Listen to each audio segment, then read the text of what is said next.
தமிழக முதலமைச்சர் நிதி ஆயோக் கூட்டத்தில் பங்கேற்க போறாங்க. எதிர்க்கட்சி தலைவர் விமர்சனம் பண்றாரு.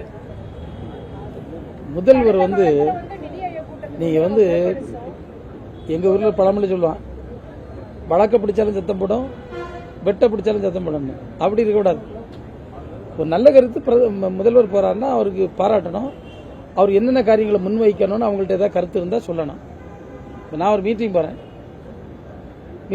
பாராட்டு சொல்லலாம். மீட்டிங்ல என்னென்ன விஷயங்களை ஹைலைட் பண்ணலாம்னு சொல்லலாம். அந்த ரெண்டும் சொல்லலாம். அதை மிஞ்சி சொல்றதுக்கு நீங்களே விடைய தேடுங்க. மக்கள் நலன் சார்ந்து போகல, குடும்ப நலன் சார்ந்து போறாரு. வெள்ளைக்குடிக்கு மீண்டும் வேலை வந்து விட்டதா அப்படிங்கிற மாதிரி. அவர் நிதி ஆயோக் கூட்டத்தில் இவங்க போய் குடும்ப கதை தான் பேசிட்டு இருந்தாங்களா? அந்த 10 வருஷமா பேசுனாங்களா? எங்களுக்கு தெரியாது. நிதி ஆயோக் கூட்டத்தில் குடும்ப கதை யாரும் பேச முடியாது. அங்க போய் நிதி பற்றி தான் பேச முடியும். நம்ம திமுக எம்எல்ஏ மினிஸ்டர்ஸ் எப்படி கடந்த காலங்களில் பேசினார் என்பதற்கு இவர் வரலாறு இருக்கு. அந்த வரலாறுல நம்ம தெரிஞ்சுட்டு பேசுங்க. பிளே ஸ்டோர் மற்றும் ஆப் ஸ்டோரில் இருந்து பாலிமர் செயலியை QR கோடு மூலம் பதிவிறக்கம் செய்யுங்கள்.